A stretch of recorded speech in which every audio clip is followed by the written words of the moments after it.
ब्रज जन रंजन यशोदनंदन ब्रज जन रंजन यमुना तीरावनचारि यमुना तीरावनचारि जय राधा माधव कुंज बिहारी जय राधा माधव कुंज बिहारी जय प्रभुपाद प्रभुपाद प्रभुपाद जय प्रभुपाद जय जय प्रभुपाद प्रभुपाद प्रभुपाद प्रभुपाद। श्री हरिनाम संकीर्तन की जय, श्री प्रभुपाद की जय। ओम नमो भगवते वासुदेवाय ओम नमो भगवते वासुदेवाय ओम नमो भगवते वासुदेवाय। हरे कृष्णा। हम पढ़ रहे हैं श्रीमद् भागवतम स्कंद 1 अध्याय 8 और श्लोक संख्या है 48। अहो मे पश्यता ज्ञानम हृदि रूढ़ं दुरात्मनः पारक्यस्यैव देहस्य पथ्यो मे सौहृदहता। अहो मे पश्य ज्ञाता ज्ञान हृदि रूढ़ं दुरात्मनः पारक्यस्यैव देहस्य पथ्यो मे सौहीणी हता। अहो मे पश्यता ज्ञानम हृदि रूढ़ं दुरात्मनः पारक्यस्यैव देहस्य बद्धो मे अक्षौहिणीर्हता। पढ़िए।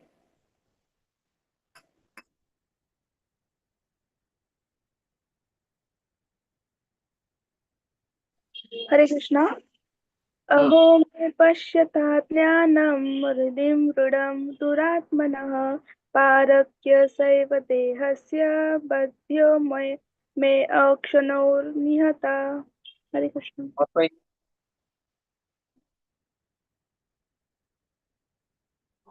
हरे कृष्णा प्रभु जी।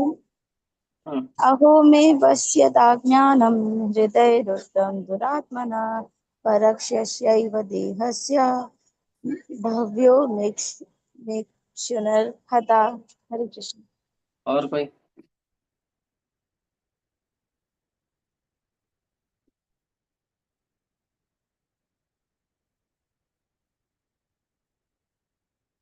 हरे कृष्ण प्रभु जी। अहो मे पश्यता ज्ञानं अव्ययस्तेव वह एष्य वध्यो मोक्षहिणी हर्षा। हरे कृष्ण। और कोई?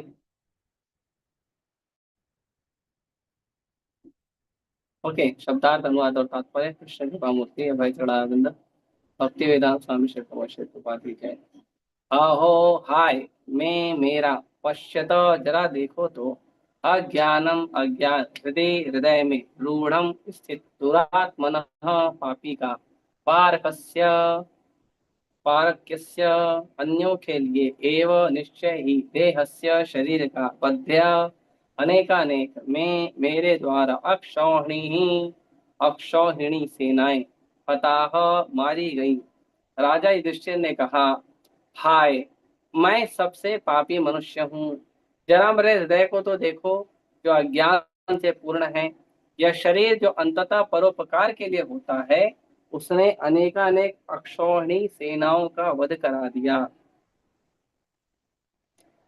हाँ। रथों 21,870 रथों 21,870 हाथियों 1,09,650 पैदल 65,600 घुड़सवार तथा व्यूह अक्षौहिणी कहलाता है। कुरुक्षेत्र के युद्ध में कई अक्षौहिणी सेना मारी गई थी। महाराज युधिष्ठिर सर्व संसार के सर्वश्रेष्ठ धर्मात्मा राजा होने के कारण इतनी भारी संख्या में जीवों के वध का उत्तरदायी दायित्व अपने ऊपर लेते हैं, क्योंकि यह युद्ध उन्हें ही सिंहासन रूढ़ करने के लिए लड़ा गया था।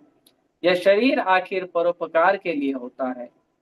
जब तक शरीर में प्राण रहता है, तब तक यह परोपकार के लिए होता है, और मरने के बाद यही कुत्तों तथा श्रृगालों द्वारा या कीड़ों द्वारा खा लिया जाता है। वे खेदग्रस्त हुए कि इस नश्वर शरीर के लिए इतना बड़ा नरसंहार किया गया। ओम ज्ञानतिमिरन्धस्य ज्ञानाञ्जनशलाकया चक्षुरुन्मिलितं येन तस्मै श्रीगुरवे नमः। श्रीचैतन्यमनोभीष्टं स्थापितं येन भूतले स्वयं रूप कदा मह्यं ददाति स्वपदान्तिकं। वन्देऽहं श्रीगुरो श्रीयुतापदगमनं श्रीगुरुं वैष्णवं श्रीरूपं साग्रजातं सहगण रघुनाथान्वितं तं सजीवम् साद्वैतं सावधूतं परिजनसहितं कृष्णचैतन्यदेवं श्रीराधा कृष्णपादान् सहगण ललिता श्रीविशाखान्वितांश नमो विष्णुपादाय कृष्णपृष्ठाय भूतले श्रीमते भक्तिवेदान्त स्वामिनिति नामिने नमस्ते सारस्वते देवे गौरवाणी प्रचारिणे निर्विशेष शून्यवादी पाश्चात्य देशतारिणे नमो विष्णुपादाय कृष्णपृष्ठाय भूतले श्रीमते भक्ति सिद्धांत सरस्वती नामिने श्रीवासभानवी देवी दयिताय कृपाब्दये कृष्ण संबंध विज्ञान दायिने प्रभवे नमः। माधुर्योज्जल प्रेमाढ्य श्री रूपानुग भक्तिदा श्री गौर करुणाशक्ति विग्रहाय नमस्ते।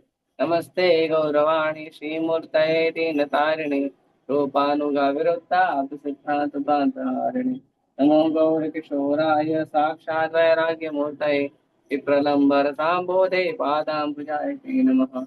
नमो भक्ति विनोदाय सच्चिदानन्दनामिने गौरशक्ति स्वरूपाय रूपानुगवराय ते गौराविर्भाव भूमे स्वं निर्दिष्टा सज्जन प्रिय वैष्णव सार्वभौम श्री जगन्नाथाय ते नमः। वाञ्छाकल्पतरुभ्यश्च कृपा सिन्धुभ्येव च पीतानां पावनेभ्यो वैष्णवेभ्यो नमो नमः। नमो महावदन्याय कृष्णा प्रेम प्रदायते कृष्णाय कृष्ण चैतन्य नाम्ने गौरतुषे नमः। पंचतत्वात्मकं कृष्णं भक्तरूप स्वरूपकं भक्तावतारं भक्ताख्यं नमामि भक्तिशक्तिकं। हे कृष्ण करुणा सिंधु दीनबंधु जगत्पते गोपेश गोपिका कांत राधा कांता नमोस्तुते। जयतां सुतरुपंगो मंदमतिर्गति अत्सर्वस्य बाधाम्भोजो राधा मदन मोहनो दिव्यवृन्दारण्यकल्पद्रुमादः श्रीमद्रत्नागार सिंहासनस्थौ श्रीमद्राधा श्रीलगोविन्ददेवो पृष्ठालिभिः सेवमानो स्मरामि। श्रीमान् रासरसारम्भी वंशीवट्टकैः स्थितः कर्षन्वेणुसुनैर्गोपी गोपीनाथाय श्रीस्तुनः। सप्तकाञ्चन गौराङ्गी राधे वृन्दावनेश्वरी वृषभानुसुते देवी प्रणमामि हरिप्रिये। जय श्री कृष्ण चैतन्य प्रभु नित्यानंद श्री अद्वैत गिरिधर शिवासादि गौर भक्तवृंद। हरे कृष्णा कृष्णा कृष्णा हरे हरे हरे राम राम राम हरे।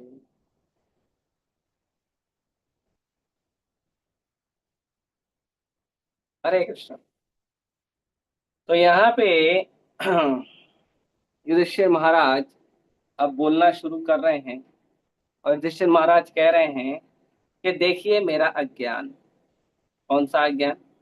तो कहते हैं ये अज्ञान देखिए, ये जो शरीर है, इस शरीर के लिए मैं ऐसा कार्य किया हूं जिस कार्य से करोड़ों करोड़ों लोगों का मृत्यु हुआ है। युधिष्ठिर महाराज भली भांति जानते हैं कि ये जो महाभारत का युद्ध लड़ा गया, ये महाभारत का युद्ध भगवान की इच्छा थी। ये युधिष्ठिर महाराज जानते हैं। युधिष्ठिर महाराज जितनी फॉर्मालिटी थी, जितनी औपचारिकताएं थी, उसको भी पूरा किए। औपचारिकता मतलब जितना हो सकता था उतना प्रयास किए कि युद्ध को टाला जाए, लेकिन युद्ध टल नहीं रहा था। और दुर्योधन जिद पे अड़ा था कि मैं पांडवों को कुछ भी नहीं दूंगा। दुर्योधन के अनुसार तो पांडवों को जीने का भी अधिकार नहीं था। दुर्योधन ने पांडवों को मारने के लिए अनेकानेक प्रयास किए थे, और सारे प्रयास करके पांडवों को मारने का बहुत अ, बहुत दुर्योधन ने प्रयत्न किया था, और पूरा कोशिश था उसका कि पांडव मर जाए। क्यों मर जाए? इसलिए ताकि उसको सत्ता भोगने मिले। तो ये दुर्योधन का प्रयास था, और दुर्योधन उसके लिए बहुत सोचता था और पांडवों को कष्ट देने का प्रयास करता था। फिर भी अनुनय करके, विनय करके, झूठा जो नाम लगा के, छल से, गेम खेल के, कई प्रयासों से दुर्योधन ने कोशिश किया कि पांडवों का सब कुछ छीन लिया जाए। यहाँ तक कि वैदिक नियम में सबसे ज्यादा सम्मान पत्नी स्त्रियों का किया जाता है।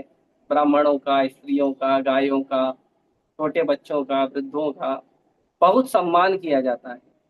लेकिन दुर्योधन अपने राज्य को प्राप्त करने की इच्छा के अंतर्गत स्त्री का सम्मान भी भूल गया। जैसे आजकल के नेता हैं, वहां पे शास्त्र कहते हैं, भागवतम में वर्णन किया गया है कि दुर्योधन जो है वो कलयुग का रिप्रेजेंटेशन कर रहा था कि कलयुग के लोग कैसे होंगे।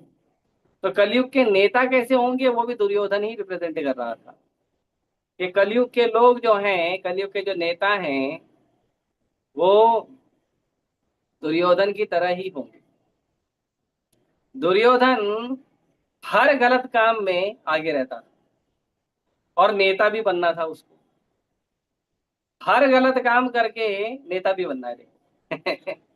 नेता वो व्यक्ति को बनना चाहिए जो व्यक्ति आदर्श हो, जो व्यक्ति आदर्श हो समाज के लिए, उसको नेता बनना चाहिए।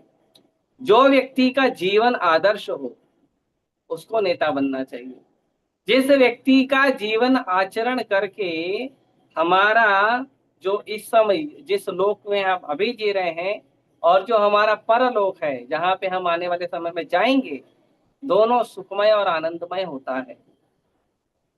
ऐसा नेता होना चाहिए जिसका आचरण करके लोग भगवान के चरण कमलों में श्रद्धा प्राप्त करें, पाप न करें, पुण्य करें, सदगति को प्राप्त हो, पुण्य गति को प्राप्त हो। ऐसा प्रयास करना चाहिए, नेता ऐसा होना चाहिए। नेता लेकिन दुर्योधन बन गया। दुर्योधन नेता बनना चाहता था, नेता की योग्यता थी युधिष्ठिर महाराज में, उनको बनने नहीं दिया जा रहा था। और दुर्योधन के अंदर कोई योग्यता नहीं थी। दुर्योधन को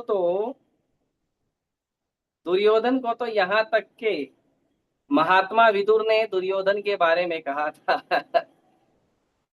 कि ये जो दुर्योधन है ना, ये हमारे कौरव वंश का कलंक है, और इसे जितना हो सके उतना जल्दी त्याग देना चाहिए। और यहाँ तक कि महात्मा विदुर ने कहा था कि ये जो दुर्योधन है, महात्मा विदुर ही नहीं, उस समय जितने भी बड़े बड़े ज्ञानी और प्रखांड विद्वान पुरुष थे, उन लोगों ने कहा था कि केवल दुर्योधन को अगर हम घर से निकाल देते हैं या त्याग देते हैं, तो हमारा कौरव वंश बहुत अच्छा रहेगा। ये दुर्योधन जो है, ये शूल है, कांटा है। हमारे खानदान में, हमारे कुल परंपरा में दुर्योधन कांटा है। अगुणों, अधर्म का और दुर्गुणों का दुर्योधन जो है वो प्रतीक था। तो ऐसा दुर्योधन जो व्यक्ति है, वैसे लोग तो आजकल के नेता हो गए हैं। दुर्योधन ने कभी सम्मान नहीं किया अपने सीनियर्स का, विश्व पितामह का, द्रोणाचार्य का। नाम मात्र करता था थोड़ा बहुत जितना जरूरत है, बस। आजकल के लोग भी वैसे ही हैं, नाम मात्र के लिए करते हैं सम्मान। दुर्योधन जो है वो खल लोगों से मित्रता करता था। खल लोगों से, खल मतलब शकुनी हो गए, कर्ण हो गए, ऐसे लोगों से, अश्वत्थामा हो गए, जिनके अंदर दुर्गुण भरा हुआ है, जो समाज के लिए हानिकारक हैं, जो अपने अहंकार और द्वेष के अंदर समाज के किसी भी सम्मान को, समाज के किसी भी वस्तु को ध्यान नहीं देते, ऐसे दुर्गुणवादी लोगों के साथ दुर्योधन का फ्रेंडशिप था। और दुर्योधन जो है ऐसे लोगों से फ्रेंडशिप करके बार बार प्रयास करता था कि महाराज महाराज युधिष्ठिर को और पांडवों को मार दिया जाए। और उसने स्त्री का भी सम्मान नहीं किया। जब उसके एक दुष्ट मित्र ने कहा कि अब वो स्त्री को ले आओ, हमें उस स्त्री का नग्न सुंदरता देखना है, तो दुर्योधन मान गया। और दुर्योधन का एक दुष्ट मित्र दुशासन गया और माता द्रौपदी का बाल पकड़ के ले आया। और फिर उन लोगों ने उस समय दुष्टता भी की। भगवान की कृपा के कारण वो जो अभद्र होने वाला था वो बच गया, लेकिन लेकिन दुर्योधन ने ऐसा किया। ऐसे लोग राजा बनना, दुर्योधन को मदिरा, जो दारू वगैरह भी पीता था, मदिरा पसंद था। दुर्योधन को गलत काम करने पसंद थे।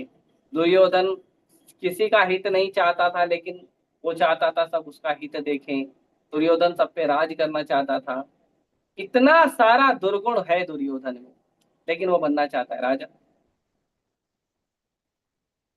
और उसके विपरीत महात्मा युधिष्ठिर, महाराज युधिष्ठिर, उनके अंदर सारे सद्गुण हैं। महाराज युधिष्ठिर के बारे में वर्णन करते हुए नारद मुनि कहते हैं कि युधिष्ठिर महाराज कैसे थे, तो वो गुण बताते हैं। तितिक्षवा कारुणिका सूरदम सर्वदेहिना अजात शत्रु शांता साधव साधुभूषणम। कहते हैं महाराज युधिष्ठिर के अंदर कैसे गुण थे, तो उनके गुण बताते हैं कि तितिक्षवा कारुणिका। महाराज युधिष्ठिर जो है वो सहनशील है। क्या क्या नहीं प्रयास किया गया उनको मारने के लिए, उनको छल करने के लिए। उनका जो राज्य उनको कचड़ा राज्य दिया था, खांडव प्रस्थ दिया था, खांडव प्रस्थ को उन्होंने अपनी तपस्या से, अपनी साधना से, अपने यज्ञ से उसको इंद्रप्रस्थ बनाया। वैकुंठ से भी वैकुंठ जैसा वैभवशाली बनाया। लेकिन दुर्योधन ने वो भी छल से छीन लिया। अरे तुम तो कचरा दिया था, हम तो उसको अच्छा बनाए हैं, अपनी मेहनत से बनाए हैं। लेकिन दुर्योधन ने वो भी छल से छीन लिया। फिर भी महाराज युधिष्ठिर जो है सहन कर लिए, कुछ बोले नहीं। और कारुणिका, उसके बावजूद वो नहीं चाहते थे कि महाभारत का युद्ध हो।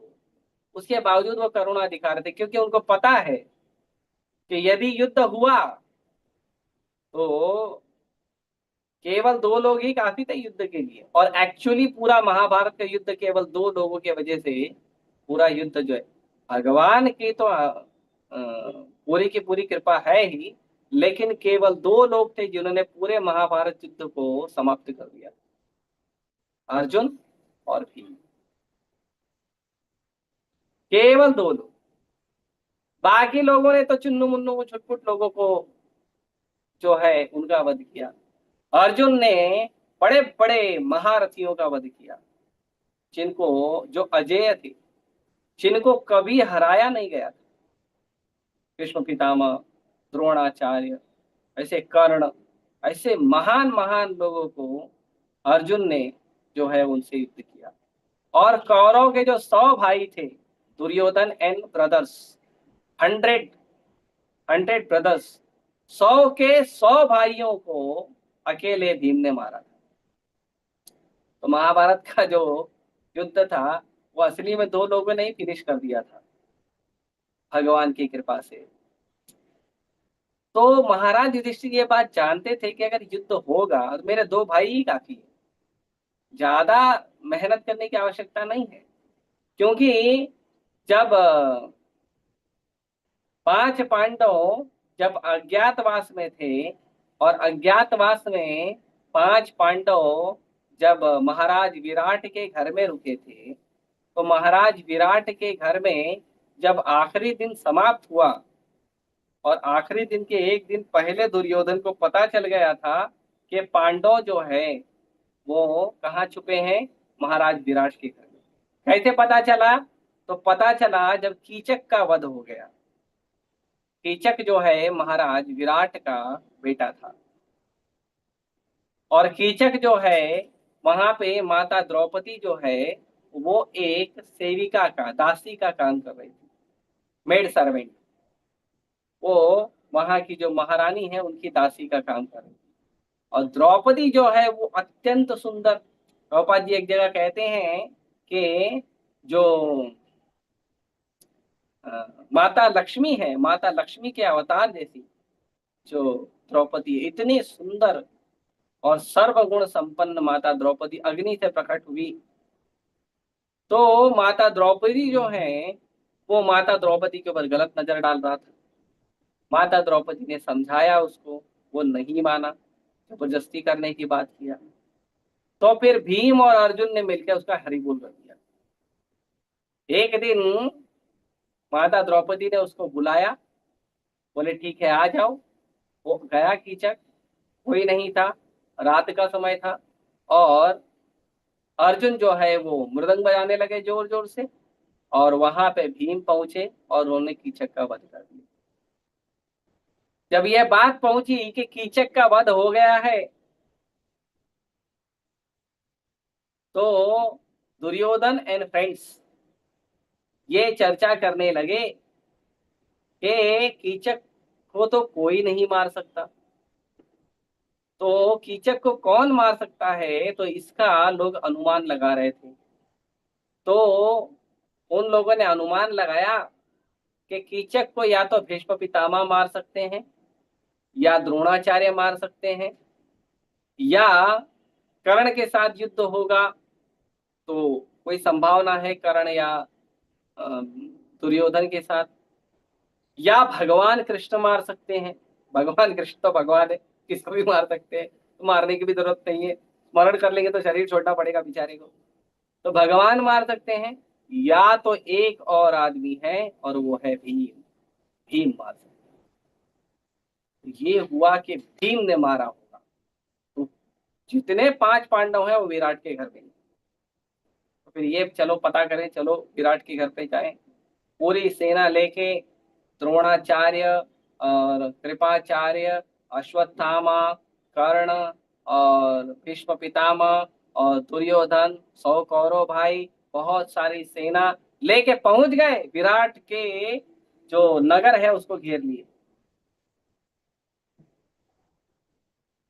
अब जब नगर पे युद्ध होने वाला है तो महाराज विराट जो है वो चिंता में पड़ गए।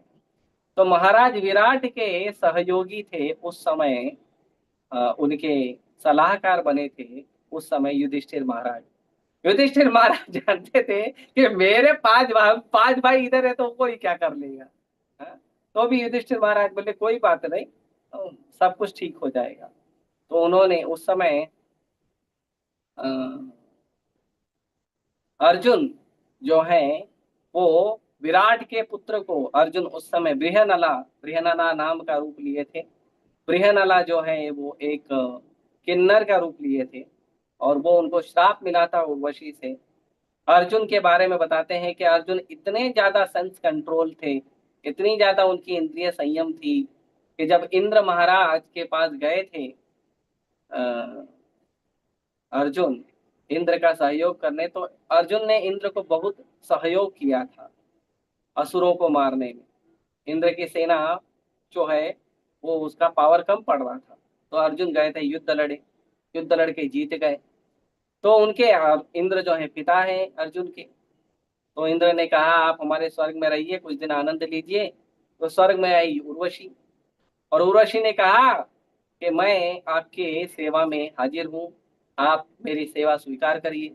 अर्जुन ने मना कर दिया, बोला मैंने सुना है कि कुरु वंश की आप माँ हो, तो मैं आपसे, जैसे शांतनु महाराज का विवाह हुआ था उर्वशी से, तो उर्वशी से ही प्रकट हुए थे भीष्म पितामह।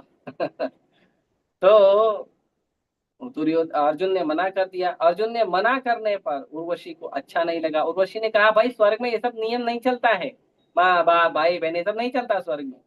स्वर्ग में मैं अप्सरा हूँ, मैं आपको सेवा करने आई हूँ, आप मेरा सेवा स्वीकार करो। अर्जुन बोला नॉट पॉसिबल, आप मेरी माँ जैसे हो, कृपया करके मुझे क्षमा करो। उर्वशी को गुस्सा आया। उर्वशी ने कहा तुम्हें किन्नर की तरह व्यवहार कर रहे हो तो तुमको धरती पर 1 साल किन्नर बन के रहना पड़ेगा। और वो जो उर्वशी का श्राप था, क्योंकि भगवान के भक्त हैं अर्जुन, तो वही श्राप जो है वो वरदान में बदल गया। 1 साल के अज्ञातवास में अर्जुन जैसा महान योद्धा कहाँ छुपेगा, तो वो किन्नर बन के छुप गया था। कोई पहचान नहीं पाया। तो अर्जुन जो है ब्रेनला के रूप में थे, और वो विराट के साथ, विराट के जो पुत्र हैं उनके साथ, उत्तर, विराट के पुत्र उत्तर के साथ वो चले युद्ध करने। उत्तर पहले तो डींगे मार रहा था, मैं ये कर दूंगा, मैं वो कर दूंगा, और जब गया अ, देखा सारी सेनाओं को, तो उत्तर का हरिबोल हो गया। बोला मैं नहीं लड़ूंगा, मैं नहीं लड़ूंगा, इतने बड़े बड़े लोग आए, मैं कैसे लड़ूंगा। तो अर्जुन जो ब्रेनला के रूप में, तो उन्होंने कहा रुको मैं लड़ता हूँ। तो अर्जुन अपने पुराने हथियार जहाँ छुपा के रखे थे, हथियार को निकाले, अपना गांडीव उठाए और गांडीव के टंकार दिए। सबको पता चल गया अर्जुन है। और फिर अर्जुन आके युद्ध किए, और भीषण युद्ध किए, और विराट युद्ध में अर्जुन को न भीष्म पितामह परास्त कर पाए, न द्रोणाचार्य परास्त कर पाए, न ये जो बड़बोला कर्ण था ये परास्त कर पाया, न दुर्योधन, न कृपाचार्य, न अश्वत्थामा, कोई नहीं। अकेला अर्जुन सब पे भारी पड़ा था। और यहाँ तक कि अर्जुन जो है वो कुरु वंश के कुछ लोगों के कपड़े भी निकाल के लेके गया था उनकी गुड़िया के लिए। अंग वस्त्र, जो ऊपर का अंग वस्त्र होता है वो निकाल के लेके गए, जो उत्तर की बहन के गुड़िया के लिए। तो इस तरह से जो दुर्योधन ने कई प्रयास किया, उनको अज्ञातवास लेना पड़ा, वनवास लेना पड़ा, कई प्रयास किया, लेकिन महाराज युधिष्ठिर फिर भी फिर भी भगवान को बोल रहे थे प्रभु प्रयास करो, युद्ध न हो। एक एक क्षण उनको मारने का प्रयास किया गया, एक एक क्षण उनको दूर रखने का प्रयास किया गया, उन पर अत्याचार किया गया, गलत तरीके से उन पर लांछन लगाए गए। द्रौपदी माता को वेश्या कहा गया। द्रौपदी माता को वेश्या कर्ण ने बोला था। ये 5 5 पुरुषों के साथ जो रहती है, एक और 6 आ गया तो क्या फर्क पड़ता है, वेश्या तो है। फिर भी महाराज युधिष्ठिर शांत, कुछ नहीं, फिर भी करुणा दिखा रहे थे भगवान को। बोले प्रभु प्रयास करो, युद्ध न हो। तो तितिक्षवा कारुणिका सुहृदम, सबके मित्र। एक बार जब वनवास हो रहा था, तो वनवास में दुर्योधन एंड कंपनी, क्योंकि वनवास में लोगों को क्या खाने मिलता है, फल फूल खाने मिलता है, फल फूल है, कंदमूल है, और जंगली लकड़ियां हैं, जंगली पत्ते, बस यही खाता है इंसान, और क्या खाता है। राजा का राजसी भोग तो नहीं पीता है, राजभोग तो नहीं मिलता उनको। तो दुर्योधन ने एक दिन कैंप लगा दिया। कहाँ पे, जहां पे उनका घर था, उनके घर के सामने बड़ा कैंप लगाया, और सारे उनके भाई लोग आए, कर्ण आए, सब लोग आए, और बढ़िया 56 भोग फीस्ट जो है, जो सब बढ़िया पा रहे थे और उनको चिढ़ा रहे। देवताओं को दुख लगा कि ये जो पांडव हैं, भगवान के शुद्ध भक्त हैं, देवतुल्य हैं, ऐसे भक्तों के ऊपर अत्याचार करने के बावजूद उनको चिढ़ाने के लिए आया दुर्योधन। तो उनको अच्छा नहीं लगा, और यक्ष गए, और यक्षों ने क्या किया, जाकर दुर्योधन को बंदी बना के ले आए। उस समय दुर्योधन का बचाने का काम जो है कोई कर नहीं पाया। भीष्म पितामह गए नहीं थे। भीष्म पितामह बोले तुम्हारा गड़बड़ काम मैं जाऊंगा नहीं। भीष्म पितामह द्रोणाचार्य गए नहीं थे। कर्ण गया था फ्रेंड की पार्टी में। तो कर्ण गया था, कर्ण है, कृपाचार्य है, अश्वत्थामा, सब गए थे, कोई छुड़ा नहीं पाया। और यक्ष बांध के उसको पशु की तरह उठा के ले गए। जब पता चला महाराज युधिष्ठिर को ये दुर्योधन को यक्ष उठा ले गए, तो महाराज युधिष्ठिर ने अपने दोनों भाई अर्जुन और भीम को कहा जाओ उनको छुड़ाना। और भीम बोला मरने दो यार, ऐसे ही अपने कर्मों से मर रहा, देखो हम तो कुछ कर नहीं रहे, हमारा द्वेषी है, हम तो उसको मार भी नहीं रहे हैं, हमको तो उसका पाप भी नहीं लगेगा, मरने दो, अपने कर्मों से मर रहा, हमको क्या करना है।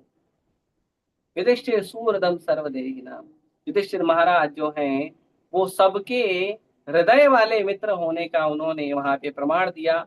और युधिष्ठिर महाराज ने कहा, देखो भीम, घर में वो 100 हैं और हम 5 हैं, घर के बाहर हम 105 हैं।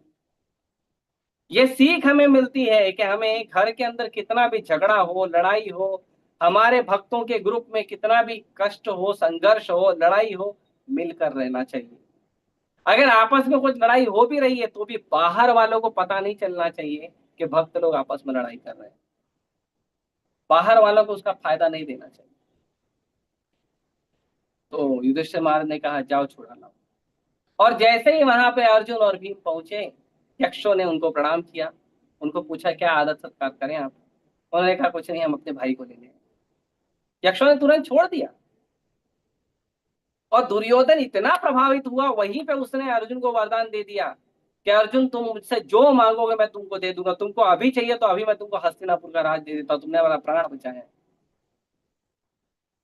अर्जुन ने बोला, वो तो मैं लड़के ले लूंगा। वो क्या दोगे तुम, मैं लड़के ले लूंगा, दान में नहीं चाहिए मुझे। ठीक है, अभी चलो आप, हाँ, बाद में देखेंगे। और वरदान की बात है तो बाद में जब जरूरत रहेगा तो कुछ मांग लूंगा। हाँ, सूरदम सर्वदेही नाम। युधिष्ठिर महाराज जो हैं वो सूरद हैं, सबको मित्र मानते हैं। सर्वदेही नाम, सारे जीवों के ऊपर वैसी ही दया करते हैं। अजात शत्रु, अजात शत्रु मतलब युधिष्ठिर महाराज का जो शत्रु है वो पैदा ही नहीं हुआ था। मतलब युधिष्ठिर महाराज किसी को अपना शत्रु नहीं मानते थे। दुर्योधन भले उनको अपना शत्रु मानता था, लेकिन उन्होंने कभी दुर्योधन को अपना शत्रु नहीं माना। कर्ण भले उनसे ईर्ष्या करता था, लेकिन उन्होंने कभी कर्ण से ईर्ष्या नहीं की। शांता, शांत रहते थे। साधव साधु भूषणम, ये जो साधु के आभूषण हैं, ये जो साधु के गहने हैं, ये सारे गहने जो हैं वो युधिष्ठिर महाराज के। तो युधिष्ठिर महाराज इतने पवित्र हृदय, उनको पता है कि महाभारत का युद्ध जो है धर्म का युद्ध हुआ है। ये महाभारत का युद्ध इसलिए नहीं हुआ है कि मुझे राजा बनाना है, लेकिन इस समय वो अपनी नम्रता प्रकट कर रहे हैं। भक्तों को ऐसे ही होना चाहिए। भक्तों को सारा बड़ा बड़ा सेवा खुद करना चाहिए, सारा बड़ा बड़ा जिम्मेदारी खुद उठाना चाहिए। सेवा में कहीं कोई गड़बड़ हो, सेवा में कहीं कोई चुनौती आए, तो उस भक्त को खुद आगे बढ़कर जिम्मेदारी लेना चाहिए। वैष्णव ऐसा ही होता है। कल मैं गया था, मैं एक भौतिक उदाहरण दे रहा हूँ। कल मैं गया था, एक रेलवे ऑफिसर से मिला। तो उनसे जब मैं बात कर रहा था तो वो बता रहे थे कि एक व्यक्ति हमारे एक कर्मचारी का एक पब्लिक से झगड़ा हो गया, और उस पब्लिक के उस व्यक्ति ने क्या किया, हमारे कर्मचारी को थप्पड़ मार दिया। गलती हमारे कर्मचारी का नहीं था, वो टीसी था, टिकट मांग रहा था। अब कोई आया होगा झगड़ा वगड़ा करके घर से, उसके कारण लड़ाई हो गई और टीसी से गर्मा गर्म बहस हो गई और उसने थप्पड़ जड़ दिया। तो बहुत सारे जो उनके कर्मचारी थे वो बेचारे दुखी हो गए और सबने मीटिंग किया। तो बहुत सारे लोग थे, यहाँ तक बात हो गई थी, कहते हैं न्यूज़पेपर में तक के बात आ गई थी। और वो सब लोग चिंता में थे, बड़े बड़े अधिकारी लोग, एसीएम, डीसीएम, और प्रभु जी भी एसीएम है। तो सब सब बड़े चिंता में आ गए थे, क्या होगा क्या होगा। तो ये प्रभु जी बोले, कोई बात नहीं, ये प्रभु जी थोड़ा धार्मिक प्रवृत्ति के हैं। इन्होंने बोला, कोई बात नहीं, हम जाके देखते हैं, मीटिंग करेंगे, बात करेंगे। और ये गए, इन्होंने, इनको पता था कि बहुत परेशानी होगी, झगड़ा होगा, बहुत ऊपर तक बात जाएगी, लेकिन इन्होंने गए और इन्होंने क्या किया, लोगों का उत्साह बढ़ाया, सेवा के भाव को लेकर चर्चा की और उत्साह बढ़ाया। और उत्साह बढ़ाया, दूसरे ही दिन सारे के सारे लोगों ने सेवा किया और उसका बहुत अच्छा परिणाम आया। तो ये जो ये क्यों, कहाँ से गुण आया, ये गुण आया, उन्होंने अपने ऊपर जिम्मेदारी ली। सेवा उनका नहीं था, गलती उनका नहीं था, लेकिन क्योंकि एक सीनियर व्यक्ति होने के कारण उन्होंने अपनी जिम्मेदारी उठाई, और उस जिम्मेदारी को उन्होंने उठा के उन्होंने उस जिम्मेदारी को सेवा में लगाया। और भगवान की कृपा से, मैं जब उन्होंने बार बार बोल रहे थे, ऐसा नहीं है कि ठीक है भौतिक संसार में जी रहे हैं तो नहीं, श्रद्धा है, बार बार कह रहे थे प्रभु की कृपा से हो गया, प्रभु की कृपा से हो गया। भगवान के आशीर्वाद से हो गया। बार बार कह रहे थे, बोले मैं तो प्रयास किया, मैं तो थोड़ा रिस्क लेके प्रयास किया, और ये भी बता रहे थे कि मैं जब भी रिस्क लेके प्रयास करता हूँ भगवान की कृपा से मेरे अंदाज से ज्यादा ही रिजल्ट आता है, मेरे पास अच्छा रिजल्ट आता है, पॉजिटिव रिजल्ट आता है। तो ये भक्तों को प्रभुपाद जी ने हमें सिखाया है। विवेकानंद प्रभु कहते हैं, प्रभुपाद जी ने हमें दो चीज दिया है, टेक रिस्क, थिंक बिग। जोखिम उठाओ और बड़ा सोचो, छोटा नहीं सोचने का, बड़ा सोचने का। हमारी क्षमता से ज्यादा सोचो, अपनी क्षमता से ज्यादा सोचो, बड़ा बड़ा रिस्क लो। अरे हार गए तो क्या हारोगे, हार गए तो भी क्या हारो, कुछ नहीं हारेंगे। भगवान की सेवा के लिए भगवान कितने बड़े हैं, जितने बड़े भगवान हैं उतनी बड़ी भगवान की सेवा भी होती है, और जितनी बड़ी भगवान की सेवा है उतना बड़ा रिस्क भी होता है, और उतनी बड़ी सोच भी होनी चाहिए। सोच बड़ी करो, रिस्क बड़ा लो, और सेवा करो भगवान की, और भगवान की कृपा से हम सफल जरूर हों। इसीलिए कभी छोटा नहीं, प्रभु जी मेरा तो यही लिमिट है, मैं क्या करूं, प्रभु जी मैं तो इतना ही कर सकता हूं। क्यों इतना कर सकते हो, क्षमता बढ़ाओ अपनी, और क्षमता नहीं भी बढ़ा सकते हो, भगवान के आश्रय हो गए, बड़ा सोच के बड़ा रिस्क लेना शुरू करो। छोटा काम नहीं करना चाहिए। आप भगवान के पूर्ण पुरुषोत्तम भगवान के अंश हो, आप छोटा काम करोगे, एक साधारण मनुष्य जैसा काम आप करोगे, तो इतने अनंत ब्रह्मांड के स्वामी का भक्त होने का ढोल क्यों पीटते हो। अगर आप अनंत ब्रह्मांड के स्वामी, अनंत भगवान, अनंत शक्तियों के स्वामी, सर्वव्यापी भगवान के यदि आप भक्त होने का या उनकी भक्ति करने का भाव रखते हो, तो हमको वैसा ही होना चाहिए। श्रील प्रभुपाद क्या रिस्क लिया उन्होंने, क्या रिस्क लिया बताइए। श्रील प्रभु लीलामृत पढ़िए, ये दो आंखों है ना, ये दोनों आंख आपकी, ये दोनों आंख नदी के झरने हो जाएंगे आपके। प्रभुपाद जी का लीलामृत पढ़िए, क्या क्या रिस्क लिया प्रभुपाद जी ने। भक्ति सिद्धांत महाराज का लीला पढ़िए, भक्ति विनोद ठाकुर का लीला पढ़िए, नरोत्तम दास ठाकुर का पढ़िए, षड गोस्वामी का पढ़िए। ये दोनों आंखें ना झरने का काम करेंगी। क्या रिस्क लिया उन्होंने, हृदय गदगद हो जाएगा। स्वामी हमारे आचार्यों का, गोस्वामियों का हम लीला पढ़ेंगे, हृदय गदगद हो जाएगा एकदम। क्या रिस्क लिया उन्होंने, क्या रिस्क लिया। हरिदास ठाकुर को देखिए, नामाचार्य। हम बोलते हैं हमको नाम जप करने में कठिनाई आती है, हरिदास ठाकुर को क्या कठिनाई आई थी पता है। हरिदास ठाकुर जन्म लिए थे मुसलमान परिवार में, और जप करते थे हरे कृष्ण महामंत्र। उनको हिंदू स्वीकार नहीं करते थे क्योंकि ये मुसलमान परिवार में जन्म लिया है। मुसलमान स्वीकार नहीं करते थे क्योंकि ये हिंदू भगवान का भजन कर रहा है। पूरे समाज में उनको हर जगह थू थू थू थू किया जाता था, हर जगह उनका निंदा होता था। फिर भी जो श्रद्धावान थे उनके चरणों में आके बैठते थे और हरिनाम का आश्रय लेते थे। तो हिंदू और मुस्लिम दोनों लोगों ने जाके राजा को कंप्लेन कर दिया कि ये हमारा कुल नष्ट कर रहा है। मुसलमान जाके इसलिए कंप्लेन किए कि इसके जैसे और भी मुसलमान फॉलो करेंगे तो लोग फिर धर्म परिवर्तन कर लेंगे, सारे मुसलमान हिंदू हो जाएंगे। और हिंदू इसलिए जाके कंप्लेन कर रहे थे कि ये मुसलमान होके नाम क्यों जप कर रहा है। और हिंदू में कुछ तो कर्मकांडी ब्राह्मण भी थे जिनका धंधा बंद हो रहा था हरिनाम के प्रचार से, तो उनको सजा दी गई। राजा ने बोला तुमको प्राण दंड दिया जाएगा, तुम नाम जप करना छोड़ दो। हरदास ठाकुर ने उत्तर दिया, अगर मेरे शरीर का छोटा छोटा छोटा छोटा छोटा छोटा टुकड़ा भी बना दिया जाए ना, तो मेरे हर शरीर के टुकड़े से भगवान का नाम निकलेगा, मैं हरिनाम नहीं छोड़। राजा ने आदेश दिया इनको 22 बाजार में, इनको मार्केट में ले जाके कोड़ों से पिटाई किया जाए, और तब तक पिटाई किया जाए जब तक ये मर न जाए। तो 1 market, 2 market, 3 market, 4 market, 22 market में 1 साल तक उनकी कोड़ों से पिटाई हुई। हरिदास ठाकुर ने नाम जप करना बंद नहीं किया। जो उनके सुहृद थे, जो उनके अपने थे, वो रोते थे, बिलखते थे, चीखते थे, राजा से बार बार रिक्वेस्ट करते थे छोड़ दो उसको। राजा माना नहीं,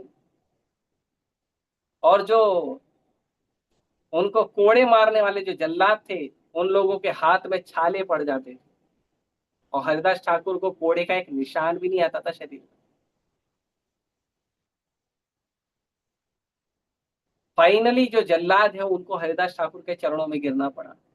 बोले आप कोई महात्मा हो, आप कोई साधु हो, आप बहुत बड़े, मुसलमान में कहते हैं, आप बहुत बड़े फकीर हो, आप कोई पीर हो, अरे आप को मारने के लिए हमको कहा गया, लेकिन आप मर नहीं रहे हो। आप नहीं मरोगे तो वो जल्लाद जो है ना, राजा हमारा, वो हमारे, हम और हमारे परिवार वालों को मार डालेगा। हरिदास ठाकुर की प्रॉब्लम क्या है? प्रॉब्लम यही है कि आप मर नहीं रहे हो। हरिदास ठाकुर ने ठीक है मर जाता हूँ, और हरिदास ठाकुर क्या किए, समाधि में चले गए। समाधि में चले गए, सांस वास निकलना बंद हो गया। ये योगिक सिद्धि है, ये समाधि दुर्योधन ने भी ली थी एक बार। तो हरदास ठाकुर को डिसाइड हुआ क्या करना है। तो हिंदू बोले हम जलाने नहीं देंगे, मुसलमान बोले नहीं ये हिंदू भगवान का नाम लिया है, इसको हम दफनाने नहीं देंगे। तो क्या किया जाए, बोले इसको उठा के गंगा नदी में फेंक दो। गंगा नदी में फेंकते ही तुरंत जाके तैर के बाहर निकल के दूसरे गांव में जाके फिर छठी चालू कर दी है। सोचिए क्या कष्ट है। तो हमारे आचार्यों ने बड़ा बड़ा रिस्क लिया है भगवान की भक्ति के लिए, प्रचार के लिए। हाँ, एक पुस्तक है, वहां पे एक पुस्तक हुई था, सॉल्टेड ब्रेड, इधर होगी ना, ये इधर इधर, ये वो वाला डर था, नीचे नीचे, हटाओ हटाओ हटाओ, हाँ वो उठाओ। ये देखो ये पुस्तक है, द सॉल्टेड ब्रेड। आज जो लोग प्रचार करते हैं ना, आज जो लोग प्रचार करते हैं ना, रशिया तो पूरा हिंदू धर्म हो गया, रशिया तो पूरा सनातन धर्म हो गया। आपको पता है रशिया जो सनातन या हिंदू धर्म हुआ है, ये उसका आधार है। ये पुस्तक में लीला है अनंत शांति प्रभु और उनके मित्रों की, जिन्होंने कृष्ण भक्ति की। ये जो माला देख रहे हैं ना, ये माला कैसे बनी पता है? ये ब्रेड है ना, ब्रेड, ये ब्रेड जब कड़क हो जाता था तो ब्रेड को, कड़क ब्रेड को काट के उसका मोती बनाया जाता था, और उसका माला बना के वो जप करते थे जेल में, क्योंकि वहां पे भगवान का नाम जप करना, गीता पढ़ना अपराध था। इतना बड़ा अपराध था कि आप अपने घर में भी नहीं कर सकते, वो घर में आके आपको मारते थे, कम्युनिस्ट कंट्री था। और फाइनली उनको इतना टॉर्चर किया गया कि जिस दिन वो जेल से रिहा होने वाले थे उसी दिन उनका शरीर छूट गया। तिलक नहीं होता था उनके पास लगाने के लिए, तो टूथपेस्ट से तिलक लगाते थे। क्या संघर्ष। और ये संघर्ष क्यों किया पता है? क्योंकि प्रभुपाद जी केवल एक बार मिलने गए थे उनसे। रशिया में प्रभुपाद जी एक बार गए थे, अनंत शांति प्रभु से मिले थे, उनको प्रभुपाद जी ने अपना भगवद्गीता का मैन्युस्क्रिप्ट दिया था, और बोले थे पढ़िए और प्रचार करिए। बस गीता पढ़े, प्रभुपाद जी से एक बार मिले और प्रचार शुरू। आज देखो रशिया, अनंत शांति प्रभु और उनके मित्रों द्वारा जो जितने भी भक्त हैं, उन्होंने पूरा रशिया को क्या बनाया है। प्रभुपाद जी ने हम यही, भगवान के भक्त बड़ा रिस्क लेते हैं, बड़ा सेवा करते हैं। भगवान अनंत है, सेवा भी अनंत है। तो इस तरह से, तो जो युधिष्ठिर महाराज हैं वो हर तरफ, हर जगह माफ करते थे, हर जगह माफ करते थे, और दुर्योधन को कभी, दुर्योधन के खिलाफ द्वेष नहीं किया। बड़े हृदय वाले थे, बड़ा हृदय रखते थे। धर्म युद्ध हुआ है लेकिन वो नम्रता दिखाते थे, बड़ा सेवा किए हैं, बड़ा कार्य किए हैं। वैष्णव, साधु और अच्छे लोग कैसे होते पता है? वो खाने में नमक और शक्कर की तरह होते हैं, दिखते नहीं है। उनको अवार्ड दिया जा रहा है, उनको नाम सम्मान दिया जा रहा है, उसके लिए उनको चिंता नहीं रहती, लेकिन छुप कर अपना काम जरूर करते रहते निरंतर। वो अपना सेवा बरोबर करते हैं। वैष्णव सेवा से खुश होते हैं, अवार्ड से नहीं। भगवान के जो भक्त होते हैं ना, वो भगवान की सेवा ही उनका अवार्ड है। ये नहीं कि प्रभु जी देखो सेवा तो मैंने किया था, अवार्ड आपने उसको दे दिया। प्रभु जी ये क्या बात हो गई? प्रभु जी सारा काम तो मैंने किया था, नाम वो लेके गया। अरे ले जाने दो, अरे वो अवार्ड लेके गया, कम से कम अवार्ड की खुशी में ही भजन करेगा। आप तो भजन कर रहे हो ना, आप तो सेवा कर रहे हो ना, आपका तो मन लगा हुआ है ना। बड़ा हृदय वाला बनना चाहिए। वैष्णव बड़ा हृदय वाला, सब सेवा करो और बिल्कुल इच्छा मत करो कि मुझे इसके बदले में कोई अवार्ड मिले। अवार्ड एक ही है, मैंने सेवा किया है, बस हमारे प्रभु प्रसन्न हो जाए। प्रसन्न भी नहीं होंगे चलेगा, बस हमारे प्रभु हमारी सेवा स्वीकार कर ले। हमारे प्रभु स्वीकार कर ले कि ये जो तुच्छ सा दास है ना, ये तुच्छ से दास ने कुछ तो सेवा किया है, बस वी आर हैप्पी। ऐसे थे युधिष्ठिर महाराज, तो भगवान की सेवा में समर्पित, लेकिन नम्रता दिखा रहे हैं। सारा सेवा खुद किए। युधिष्ठिर महाराज की अगुवाई में ही तो पूरा युद्ध हुआ है, सारा सेवा खुद की। राजा उनको बनाया जा रहा है, राजसूय यज्ञ उन्होंने किया, भगवान की अग्र पूजा उन्होंने किया, सब कुछ महाराज युधिष्ठिर कर रहे हैं, युधिष्ठिर कर रहे हैं, लेकिन नम्रता दिखा रहे हैं। वैष्णव सारा सेवा खुद करता है, लेकिन जब कोई जाके बोलता है प्रभु जी क्या सेवा किया है आपने, तो वैष्णव कहता है देखो मेरा सामर्थ्य नहीं है, हमारे गुरु भक्तों के संग और भगवान की कृपा से हुआ। प्रभुपाद जी को जब कुछ पूछा, कोई कहता था कि आपने तो बहुत बड़ा चमत्कार कर दिया है, आपने क्या आंदोलन शुरू किया है, प्रभुपाद जी कहते थे मैंने कुछ नहीं किया, भगवान का आशीर्वाद, मेरे गुरु महाराज की कृपा और आप यूरोपियन अमेरिकन भक्तों का जो सहयोग है उससे कुछ हुआ है, मेरे से कुछ नहीं हुआ है। मैं तो कृष्ण का छोटा सा दास हूं, मैं मेरे गुरु का छोटा सा दास हूं, मैंने कुछ नहीं किया। वैष्णव कभी भी अपना नाम या अपना गुणगान स्वीकार नहीं करता। युधिष्ठिर महाराज नम्रता दिखाने, इसे कहते हैं नम्रता दिखाना। व्यक्ति है बहुत बड़ा लेकिन दिखा रहा है नम्रता। अरे दुनिया की क्या बात करें, हमारे स्वयं भगवान अनंत ब्रह्मांड के स्वामी ड्राइवर बन के घूम रहे थे महाभारत के युद्ध में। और राजसूय यज्ञ में, जिस राजसूय यज्ञ में भगवान कृष्ण का अग्र पूजा हुआ था, उसी राजसूय यज्ञ में जितने भी लोग आए थे प्रसाद पाने के लिए या यज्ञ अटेंड करने के लिए, भगवान कृष्ण का सेवा था सबका चरण धोना। उसी यज्ञ में उनकी अग्र पूजा हो रही है और उसी यज्ञ में वो लोगों का चरण धो रहे हैं। ये हमारे प्रभु ये हमारे स्वामी। भगवान ऐसे हैं तो भक्त को कैसा होना चाहिए, तो भक्त भी ऐसे ही होने चाहिए। नम्रता दिखा रहे हैं। क्या नम्रता दिखा रहे हैं कि ये जो भी आयोजन हुआ महाभारत का, ये महाभारत का जो युद्ध हुआ, ये युद्ध में लोग मारे गए हैं, लाखों लाखों लोग मारे गए हैं। और ये लोग क्यों मारे गए हैं? मेरे लिए।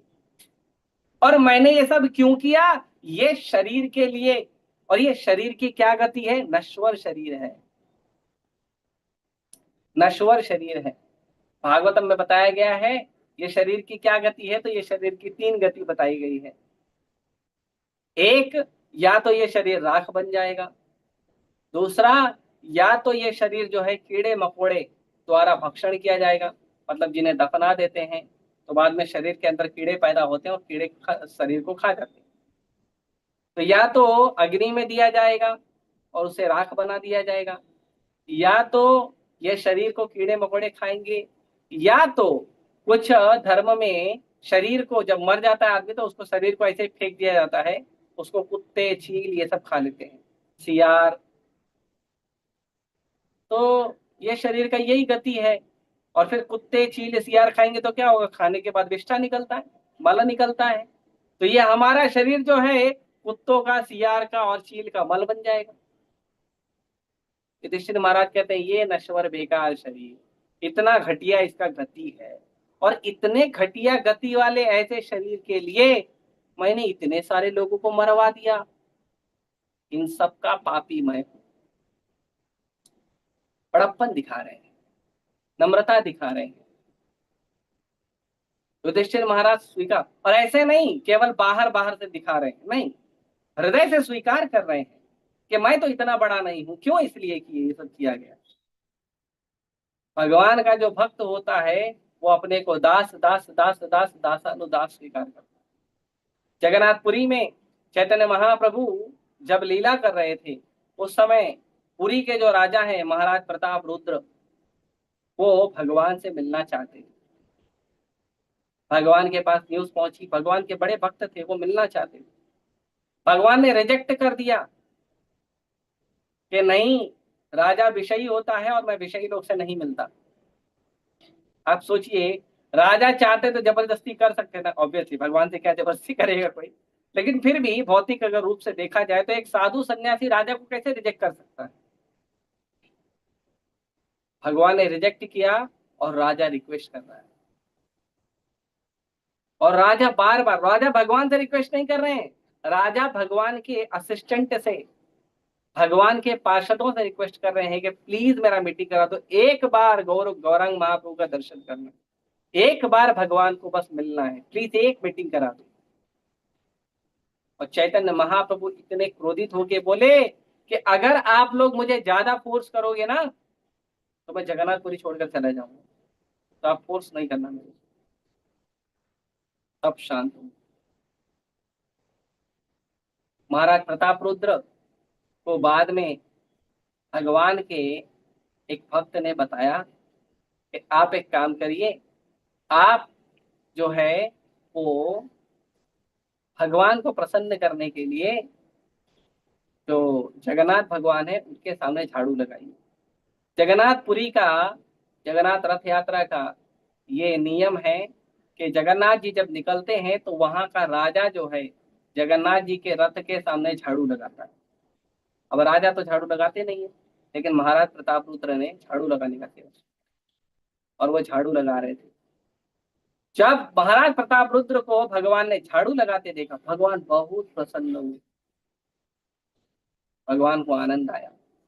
और भगवान ने ऐसी कृपा की महाराज प्रताप रुद्र पे कि वहां पे जितनी कीर्तन मंडली में भगवान नाच रहे थे, एक साथ सभी कीर्तन मंडली में भगवान नाच रहे थे।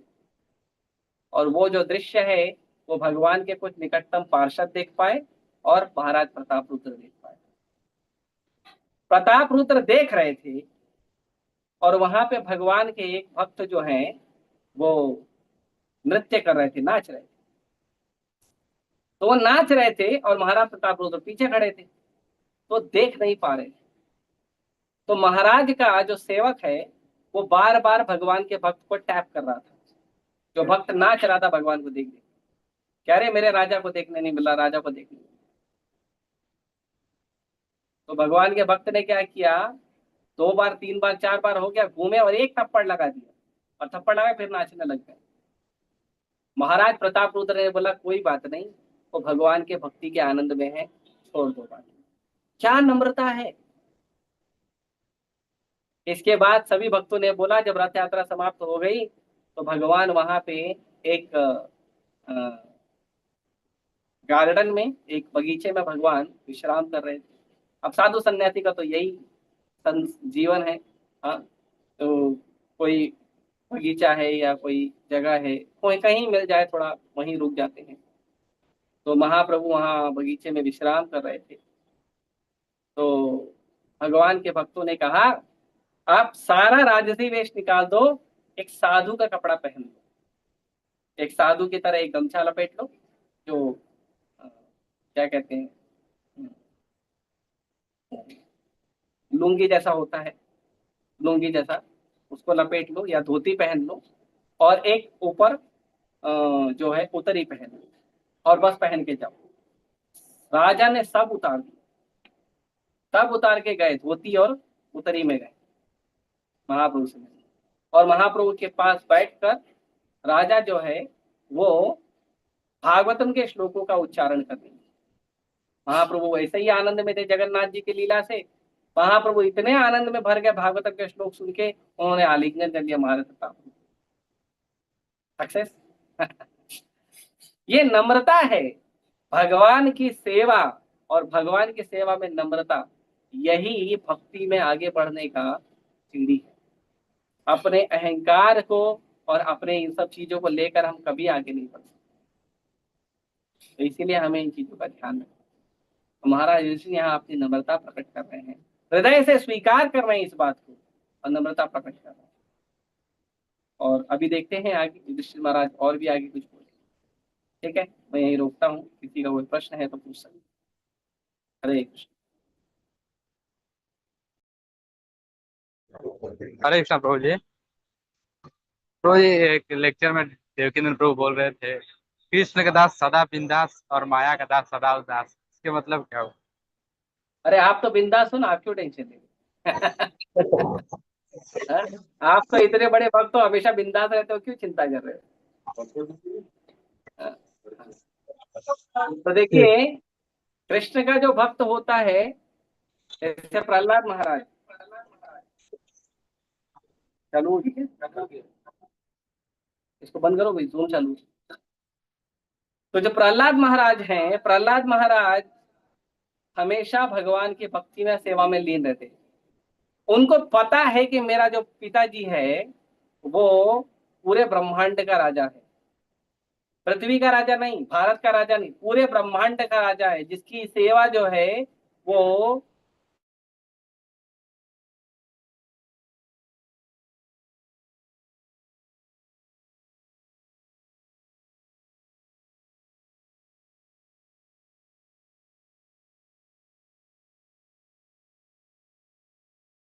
मेरे साथ कर सकते, मैं उनका सेवा करूंगा।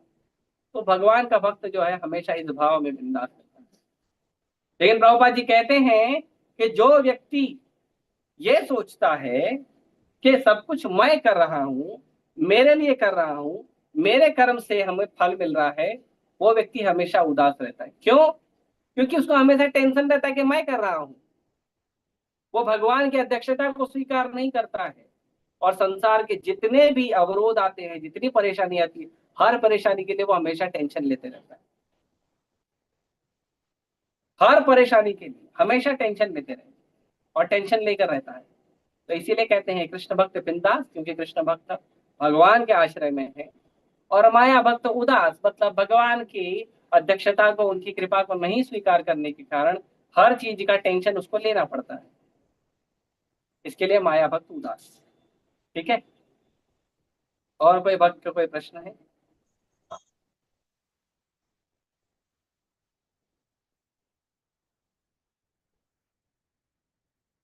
जिनको प्रश्न पूछना है, टाइप करने वाले को टाइप करके हो गया क्या?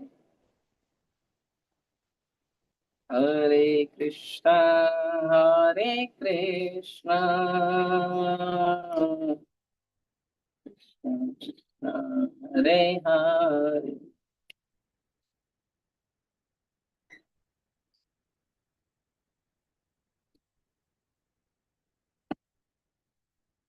ठीक है, किसी को कोई प्रश्न नहीं है? आपका बहुत बहुत धन्यवाद। संतराश भागवतम, जय श्री राम।